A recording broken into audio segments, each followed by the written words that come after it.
Welcome to Live to Lead. I'm Dr. John Tibane, your host, with compliments from Bishop Ending Klapo.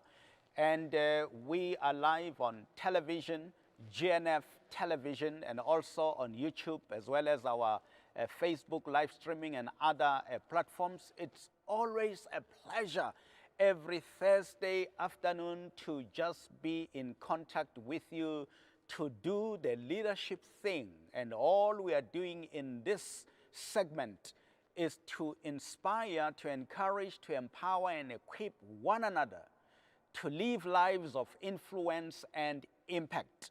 I am fully persuaded that as long as you are still alive, you are being given a chance to lead. And once again, leading meaning influencing people or impacting people. Everybody that enters your realm, you are supposed to influence and impact positively. And as we challenge one another and encourage one another in this segment, that's exactly what we're doing, to sharpen one another so that we can do the things we are called to do effectively. And today, we are going to do that by addressing a very important subject. We call it the Leaders' Moderation Challenge. The Leaders' Moderation Challenge. One of the greatest challenges a leader will face is to be moderate. The Bible says, let everything be done in moderation. So the Leaders' Moderation Challenge, and we are going to be looking at Philippians chapter 4, verse 5. I've chosen to consider the New Living Translation as our foundational scripture today, Philippians chapter 4, verse 5, the New Living Translation. It reads, let everyone see that you are considerate in all you do. Remember, the Lord is coming soon. Let everyone see. Let everyone see. Remember, you are a leader and you are being seen by people. You are influencing people. Let everyone that you are leading see that you are considerate in all you do. Other versions say you are gentle, and others say you are moderate. Now, why must we talk about moderation? It's because we are living in this world, and not everything that we do is necessarily perfect. And there's always a choice between a number of things. And sometimes you are left with two things that you must do at the same time. Or you are caught in between two things that are both important. And you are a leader and you must consider both. You may be considering the future and the present, for example. You may be considering left and right, and both are important. And these things are critical in your life. And remember, we live in an age of ambiguity, in an age of contradiction, chaos, paradox, and uncertainty, volatility. So sometimes you are faced with a number of things and you need to be juggling between things. It's a balancing act where you need to be balancing being with your family, but also being with your organization. You need to be balancing spending money on things that have to do with your health, but also spending money in creating more wealth. So you're going to be faced with all this, and Paul makes a suggestion that let everything be done in moderation. The reason why you are doing something moderately, it's not only that because it's going to kill you if you do too much of it, but it's because you also need the energy to do another thing. So don't exhaust all your energy in doing one thing, because you may not have nothing in terms of energy to do the other thing that you also must do. So really, the Leaders' Moderation Challenge is really the leader's balancing act. every initiative we engage in, there are inherent tensions that must be managed in that initiative. If we embark on a change management program, there are inherent tensions in that change management program. If we embark on a project of any kind, whether we start a building project, whether we are coming up with some infrastructure initiative, inherent in that project are tensions between things, between extremes. And you as a leader, you are not supposed to run away from those tensions, but instead you must manage those tensions. So today, as an example, and these are not all conclusive, but as an example, I've come up with 3 that I would like to discuss today, briefly. But as I discuss these 3, I want you to think of other extremes which bring tension, which tension you must manage. Here today we discuss 3. The first is the tension between the promise of the future and the reality of the present. Let's stay with that. The promise of the future and the reality of the present. When you are a leader, you obviously are taking your people from the present to the future, from the land of oppression to the land of promise, from one area of performance to another level of performance. So there is a future and there is a present. The future is full of promises. It's going to be wonderful in the future. There will be milk and honey and grapes in the future. We will have many followers in the future. We will make lots of money in the future.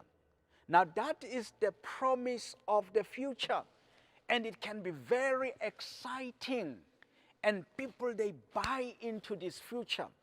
But unfortunately, there is also the reality of the present. There's now a tension between the promise of the future and the reality of the present. The future promises us lots of food, but the reality of the present is right now we are hungry. You tell people, invest in this project because there will be great returns. And people are excited about that. But the reality is that right now we are struggling.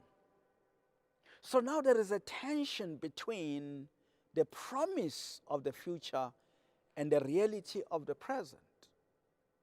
That tension can be so overwhelming that it can demotivate people and paralyze people and make people to give up.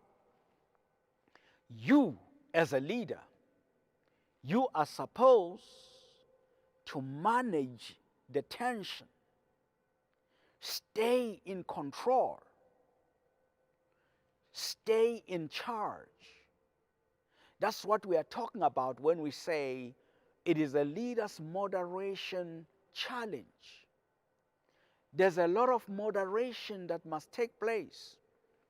And there's a balancing act that you must carefully undertake. You know that the future holds great things for us. Why? You have been to the mountaintop and you have seen the promised land. You have evidence of things to come. You have evidence of things not seen by the naked eye, but you have been to the promised land, or you have sent your spies to the promised land, and they have come with evidence, and you have a title deed of the land that is promised to you. It is full of milk, honey, and grapes, and God has shown it to you like He has showed it to Moses. And you are supposed to go to your people and say, let my people go, because the future is better than the present. And people want to get there. But you see, there are brutal facts about the present. So you promise people houses in the future, but they are hungry today. That tension can make even the people to fight against you, to even ban the very project that you are trying to initiate. And that is why, as a leader, you have that challenge. How are you going to spend your energy between talking about the future that is still long to come, and also using energy to manage the present? What will you give your people right now, a little bit today, so that they stay alive on their way to their future? Because why should they just die today when we're promising them tomorrow?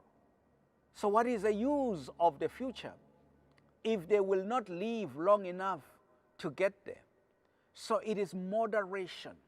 It is a balancing act.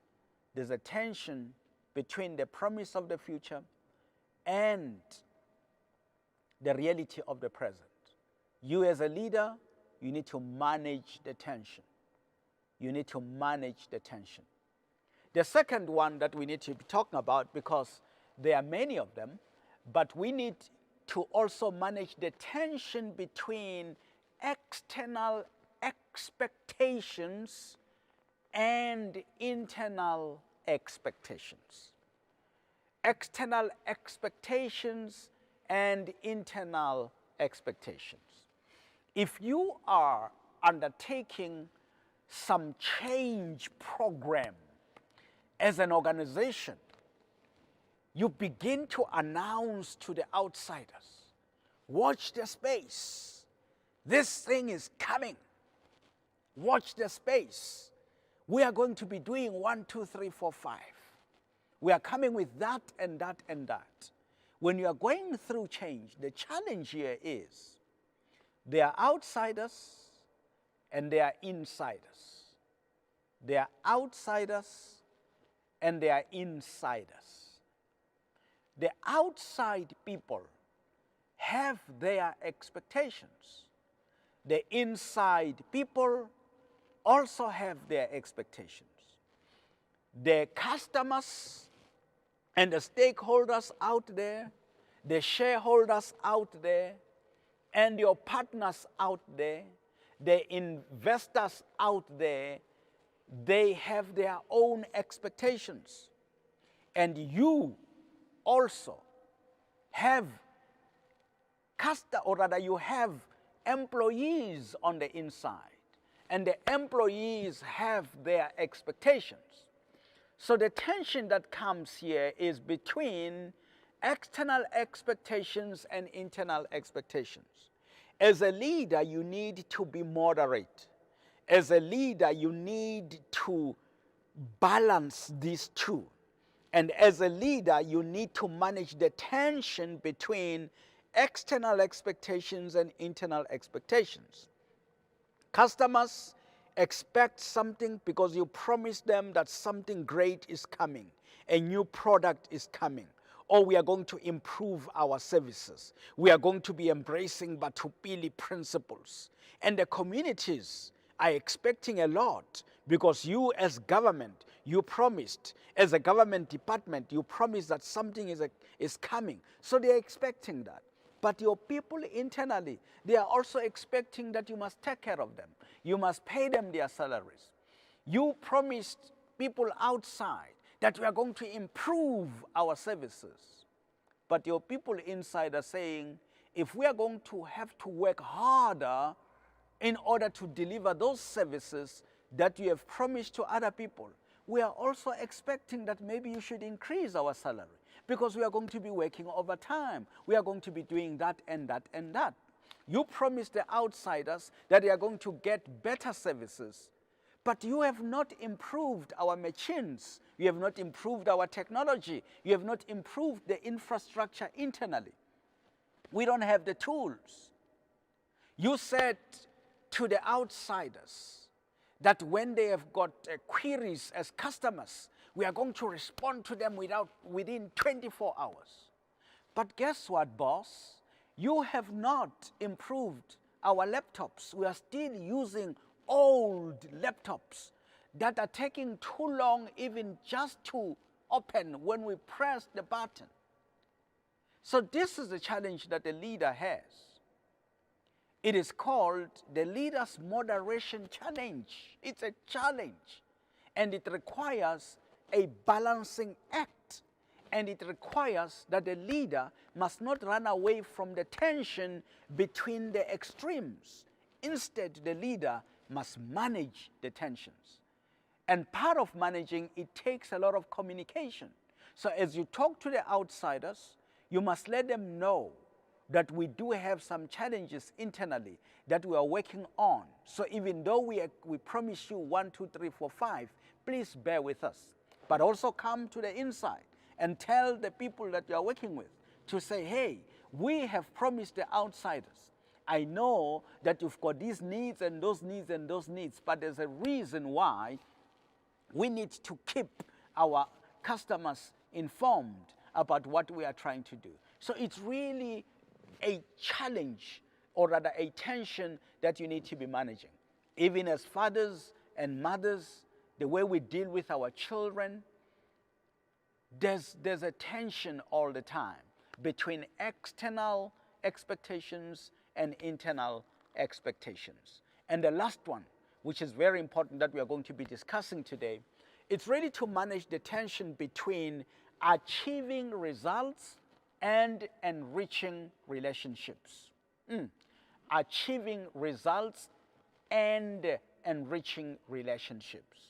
Every organization struggles with the tension between the need to achieve results and the need to enrich relationships. So pay attention to these two words: results and relationships.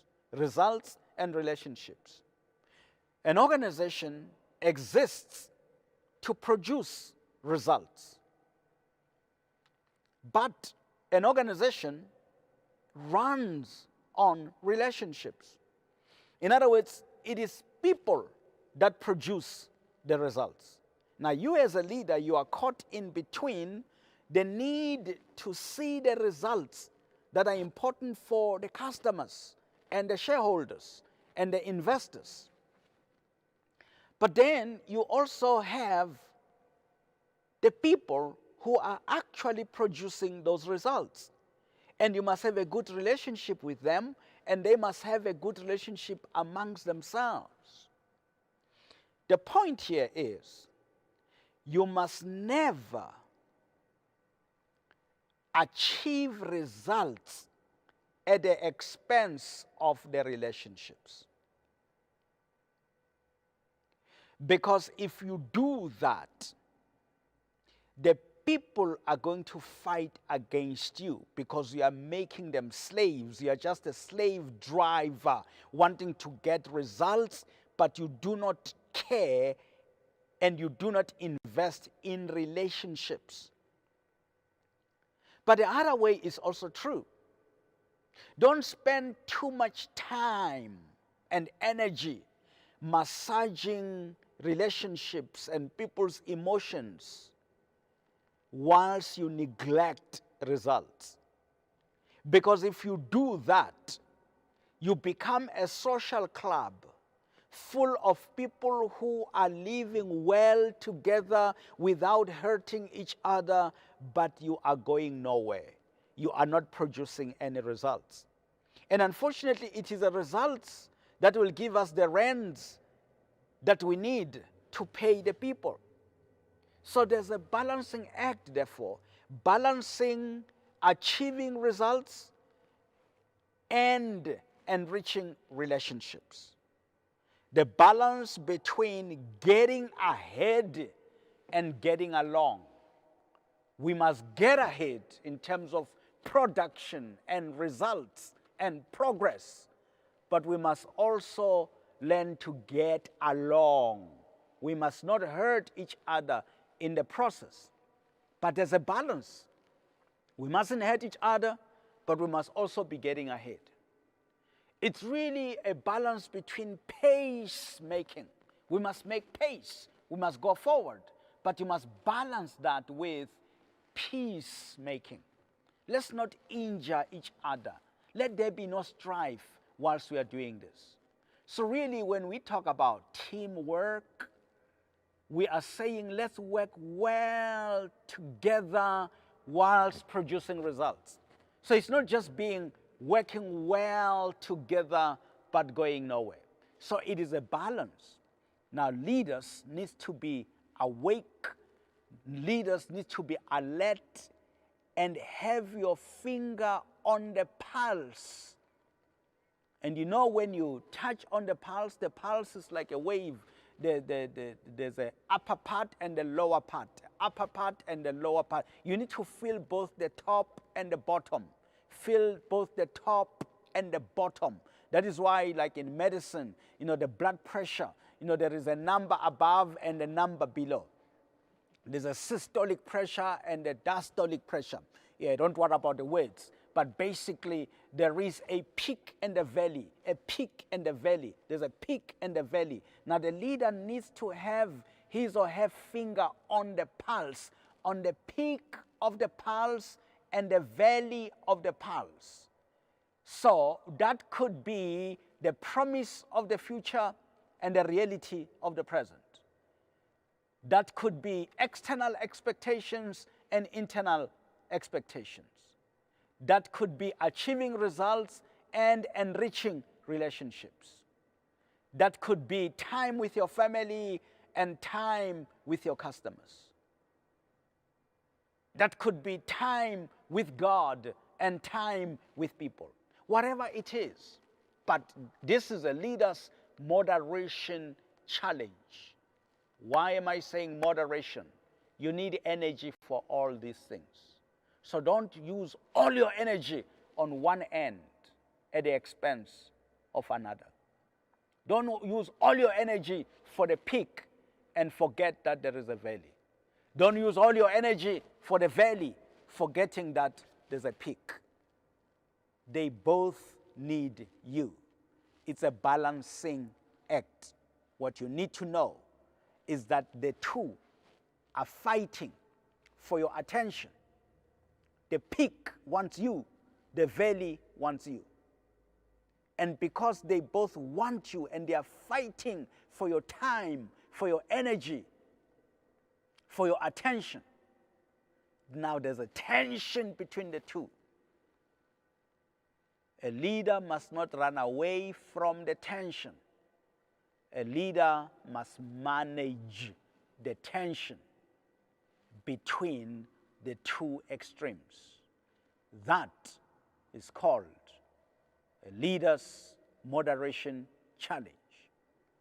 And Paul says, and I echo his words, let everyone see that you are considerate in all you do.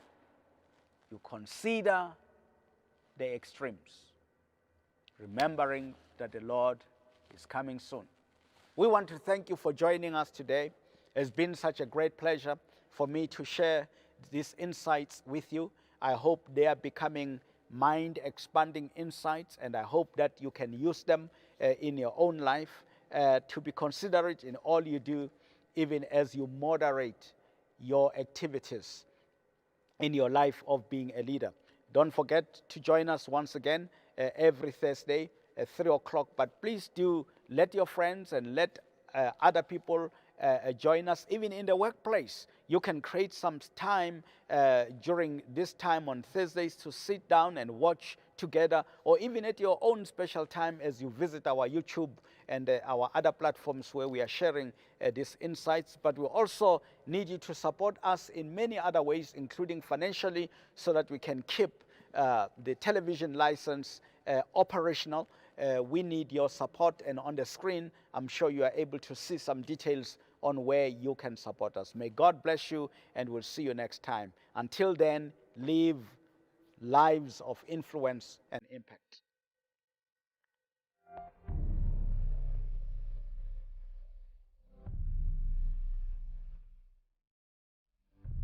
The word became flesh, and the word dwelt among us.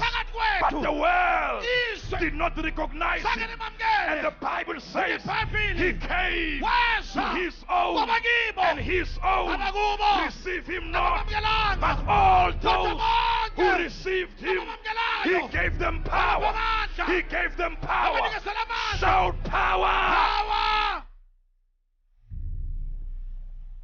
Our God can do anything, can do everything. But there is one thing that God cannot do. God cannot praise himself. God cannot praise himself. That is why God created me and you for one reason: to praise him.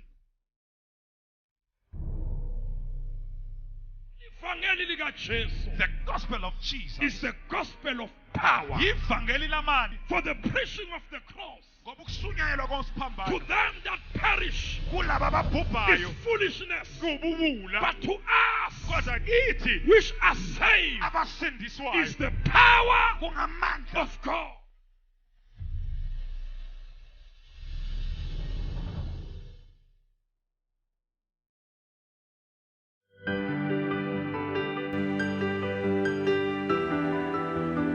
To encourage you wherever you are as we talk about live to lead, living a life of influence and impact. I tell you, you can influence and impact more people if you document